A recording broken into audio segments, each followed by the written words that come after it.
Welcome, everyone, to the MMA Happy Hour. I am Kyle Anthony, your host, where today we are talking UFC Vegas 93. We've got Tatsuro Taira versus Alex Perez. We're going to be breaking down a couple plays here on the show. If you want to become a client, link down in the description. We're up over 50 units of profit this year in 2024. And on top of that, we've only had 3 losing events this year as well. So seeing the board great, feeling good about it. Keep moving forward, and we're going to keep cashing those tickets. So feeling good about it. If you want to become a client, that's where you go, as well as if you want to be on the fantasy side of things here, we've got Underdog Fantasy Sports, our sponsor, matching up to $250 of your first deposit. Promo code Mr. UFC. Link also down in the description here, but we're going to dive right in here to the main event of the evening between Tatsuro Taira versus Alex Perez. Now, you've got Taira minus 190, and the comeback here, you've got Alex Perez plus 160. Now, looking at this fight here, you've got Taira, 24-year-old, undefeated prospect, moving,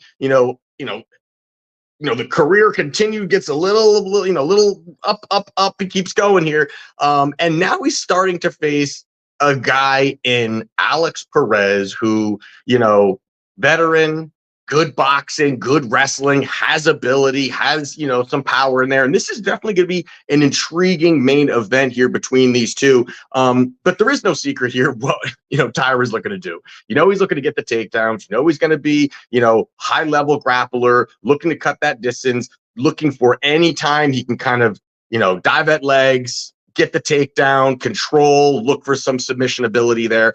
And, the thing here when you're looking at him is high level all around when it comes to the grappling side of things. But the one thing you're looking at it is, yes, he's a 15-year-old guy, 11 finishes, 7 submissions, 4 KOs. Those are some great numbers. But when you haven't really faced the highest level of guys, which of course, Taira shouldn't be, at 24 years old, they got to kind of work him up. But this is definitely an interesting fight because you do have Taira. Again, his path is going to be the grappling, 41% takedown, 6. Okay, in the middle, I guess, middle ground when it comes to that. But when you're looking at, what he's done and kind of his path, the issue for me here is the fact that, can he get takedowns? Can he get this? Can he get the takedowns? Can he cut that distance with Alex Perez? Can he, get him down, work him from top control, bank around, submission hunt, all of those things? And I think it's going to be very difficult. I think this is really going to be a difficult stylistic matchup for Taira in this spot here. And you've got Perez, 82% takedown defense rate, very high, very good. But not only it's just that, it's not just the fact that he has good takedown defense rate, and and you can kind of, maybe that number could be a little bit inflated depending on certain guys you faced or those kinds of things. But really the background that Perez has allows this to it really, kind of adds to his defense overall. And when you're looking at it here, 82% takedown defense rate, but the wrestling background that he has really helps this big time here because he is very good defensively wrestling, where guys are coming in. He's very quick to kind of, whether it's, skirting out of the way or creating space or getting back to his feet, or at least doing enough in the clinch to kind of keep you there, stale it out, and work back to space. And that's something that I do think that you're going to have Taira who, even if he gets a takedown, even if he gets some of that control time, even if he's cutting that distance and doing some good things, you've got the wrestling and then you've got the scrambling ability. Perez is very good with his scrambles. I think he's going to have that physicality advantage over Taira as well. And that's going to be very difficult for a guy like Taira to really cut that distance to get these takedowns. And that's really where I think this fight is going to be the most interesting part of it, because if he doesn't have that physicality, if he can't get the takedowns, if he can't get the control time, where does this leave Taira to really find opportunities to get a victory? And this could leave him on the feet with Perez. And I think that's a really, really, really bad spot for him here, because I do like, overall Perez has the better striking. I think he's got better boxing. I think his combinations are better. I think that he's got better footwork, and that also, I think, will help him here, working at range, working at space, keeping movement, having distance management, and allowing some of those leg kicks to land. I think that that's going to be a spot, too, where Taira is going to struggle checking some of those. Now, that can open up opportunities for Taira for a takedown, of course, or any kind of kicking attempt could open up a takedown opportunity. Having Perez off balance, Taira getting the level change and timing it well, but those are there because Taira does have a good first step when it comes to his takedowns.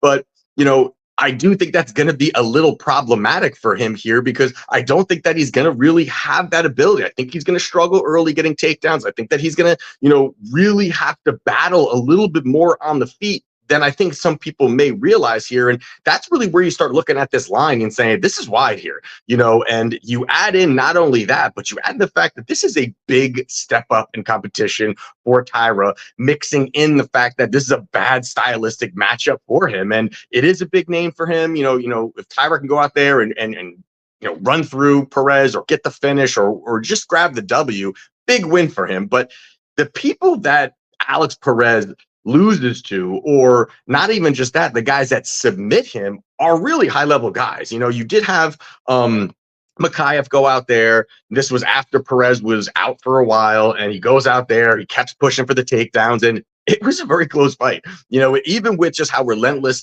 Mikhaev was, he was, it was his first fight back after a certain time, and all of those things kind of play into the ring rust and all those things. But I do think that that was a good indicator of just like, yes, Mikhaev is able to go out there and sloppily get some takedowns, but the guys that are submitting him were high-level guys. I mean, you look at or former champions. I mean, that's really the win, in a 5-round fight here. I think it's a little less likely that Taira banks rounds and wins a decision here. I think that's going to be tough for him.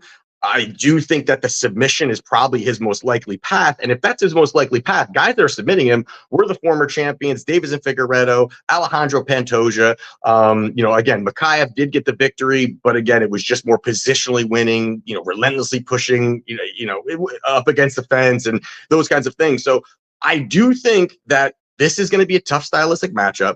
I think that Perez is going to have the better striking. I think that his crisper combinations. I don't think that Taira is as technical on the feet as you do have Perez here. And I just think the quicker, faster hands, this is a tough matchup for this young guy here. So I am taking the plus money here. I'm taking the dog here. I do think that there's opportunity for Taira to get a submission and those kinds of things. And, more power to him. But I do think that Alex Perez in this spot here really lines up with his strength, lines up with a definitely a weakness, I think, of Taira, which is the takedowns. So give me the plus money here. I'm taking Alex Perez to get the job done, plus 160. Now, the next one we're going to talk about here is going to be Miles Johns versus Douglas Silva de Andrade. You've got Miles Johns. He's minus 130. On the comeback, you got de Andrade. He's plus 110. Now, looking at this fight here, you've got two fighters, well-rounded guys overall. Both of them are, do have some wrestling, do have some striking. But the one thing here when you're looking at Miles Johns is his wrestling. that really has been his primary path. It's his primary weapon, really. And since he went out and he knocked out Anderson Dos Santos and Kevin Natividad, since then, he's kind of fell in love with his hands. He kind of wants to utilize throw these big hooks, move forward, box, believing in some of his power a little bit more here. And I think that is some of that. I think that, he could have fallen in love a little bit more of the striking just because he has had some knockouts. But I do believe it's a little bit deeper than that. I think it's more it talks more to Miles Johns not having cardio and not having the ability to fuel a wrestling pace. I don't think he's got the ability to just fuel that pace, to move forward, level change, smother you, pick you up, take you down. Guy fights, guy scrambles, goes back down.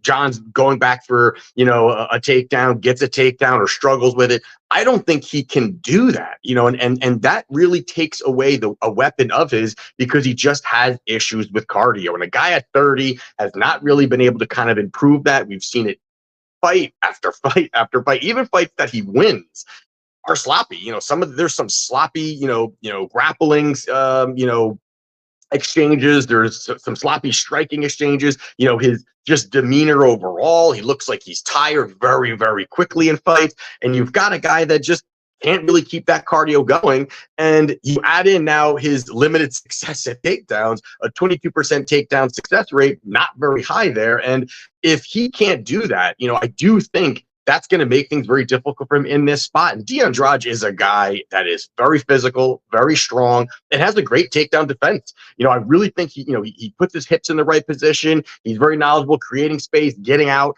working, back to range. And I do think some of those things are going to make it difficult for Miles Johns, who, again, he is a wrestler, but he also is a guy that, can throw some big strikes, can look to move forward. But not only just the fact that he struggles with getting the physical takedowns, but even if he gets takedowns, he does not have the best top control. He definitely, you see time after time where he can get a guy down and guys will kind of create space, get back to their feet, or at least do enough where, Johns isn't really doing very much. But just the control from top position for Miles Johns, I think, is very, very weak, where I do like the overall grappling of Andrade. I think the guy's strong. You've seen him on the ground, nice reversals, nice transitions. The guy really, is always going to be looking to improve position when he's on the ground. And then you also added now, the striking part of things. You've got a guy in Andrade that I think has,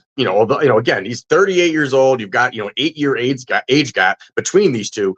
But boy, is his striking look good. I mean, the guy's got big power. He's explosive.